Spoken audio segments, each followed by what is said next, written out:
মৰাণ ফাঁদত পৰিণত হৈছে নগাঁও আমলি খালনা সংযোগী পথৰ মাজত অৰ্ধনিৰ্মিত অৱস্থাত থকা কালভাৰসমূহ।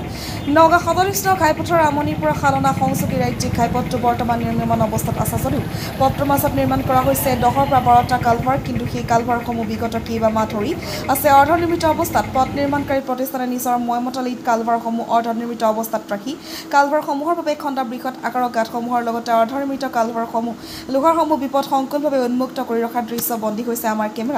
পথ নিৰ্মাণকাৰী প্ৰতিষ্ঠানে অৰ্ধনিৰ্মিত কালভাৰসমূহৰ চাৰিওফালে কোনো ধৰণৰ বেৰিকেড অথবা কোনো ধৰণৰ সাংকেতিক চিহ্ন নিদিয়াকৈ উন্মুক্ত কৰি ৰাখি সেই পথেৰে অহা যোৱা কৰা পথচাৰীসকলক বিপদৰ মুখলৈ ঠেলি দিয়াৰ অভিযোগ পথচাৰীসকলৰ।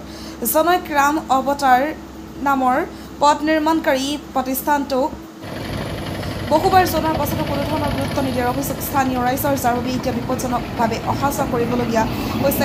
ৰাইজে কোনো ধৰণৰ বিপদ সংঘটিত হোৱাৰ পূৰ্বেই পথটোৰ মাজত অৰ্ধনিৰ্মিত অৱস্থাত থকা কালভাৰসমূহ চাৰিওকাষে বেৰিকেড অথবা সাংকেতিক চিহ্ন দিবলৈ দাবী জনায় স্থানীয় ৰাইজে। ভিডিঅ' জাৰ্নেলিষ্ট মৃণালৰ সহযোগত নগাঁৱৰ পৰা বিভূতি বৰা ৰিপৰ্ট MK নিউজ। পথটো ক'ৰ পৰা ক'লৈকে গৈছে? পথটো আমনিৰ পৰা চালনালৈকে গৈছে। পথটো কিমান কিলোমিটাৰ গৈছে? এইটো আপোনাৰ 16-20 কিলোমিটাৰ হৈ যাব। পথটো বনাই আছে নেকি এতিয়া? নিশ্চয় বনাই আছে। পথটো কেনেধৰণৰ কি আখোৱা হৈছে এতিয়া? তেনেধৰণৰ আখোৱা হৈছে মানে আপোনালোকে দেখিবলৈ পাইছে আমনিৰ পৰা যি চালনালৈকে যি মূল পথ আছে তাতে 10-12টা মান কালভাৰেই আছে, আৰু সেই কালভাৰ যিখিনি কাম চলি আছে আৰু সেই কালভাৰৰ সন্মুখত কোনো ধৰণৰ তেনেকুৱা সাংঘাতিক চিহ্নৰ কোনো ধৰণৰ আমি দেখিবলৈ পোৱা নাই। আৰু যি সময়ত আমি দেখিবলৈ পাইছোঁ দুৰ্ঘটনা সংঘটিত হৈ আছে ইয়াতে। আৰু আমি বিভিন্ন সময়ত এই ৰাস্তাটোক লৈ আমি কাৰ্যসূচী চলাই থকা অৱস্থাতে এই ৰাস্তাটোৰ মানে এতিয়া বৰ্তমান পথ নিৰ্মাণৰ কাম আৰম্ভ হ'ল। আৰু এই যি পথ নিৰ্মাণকাৰীৰ যি মানে যোন কোম্পানীক দিছে আৰু সেই কোম্পানীয়ে যি ধৰণৰ মানে লেহেমীয়া গতিত কামখিনি চলাই আছে সেইখিনি কিন্তু গ্ৰহণযোগ্য নহয়। অতি শীঘ্ৰে কামখিনি অলপ সোনকালে হ'ব লাগিব, অন্যথা আমি বিভিন্ন সময়ত আমি কাৰ্যসূচী ল'বলৈ বাধ্য থাকিম। আৰু এটা কথা আমাৰ সকলোৰে মনত প্ৰশ্ন এটা উদয় হৈছে যে অহা যি 26 ইলেকশ্যন আহিছে সেই 26 ইলেকশ্যনৰ সময়ৰ আগতে আমাক কিবা এটা টোপ দিব বিচাৰিছে নেকি? এই ৰাস্তাটোক লৈ কিবা ৰাজনীতি কৰিব বিচাৰিছে নেকি? সেই তেনেকুৱা ধৰণৰ আমাৰ অলপ প্ৰশ্ন উদয় হৈছে আমাৰ মনত, আৰু সকলোৰে মনত এনেকুৱা প্ৰশ্ন উদয় হৈছে যে ৰাস্তাটো যি ধৰণৰ মানে বনাব লাগিছিলে সেই ঠিক তেনেধৰণৰ আমি দেখিবলৈ পোৱা নাই।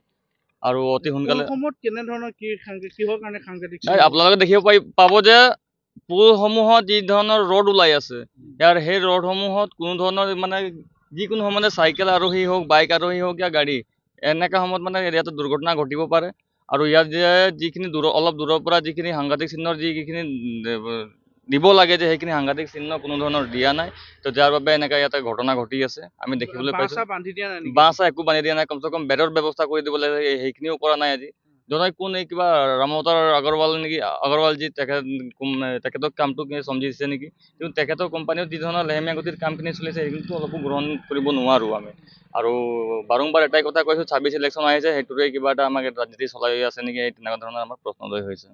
ন্যায়বেদীৰ যিটো PWD ৰাস্তা আছে তাৰ কাষত আজি এটি অচিনাক্ত মৃতদেহ উদ্ধাৰ হৈছে। স্থানীয় লোকে ইয়াত পৰি থকা প্ৰত্যক্ষ কৰে।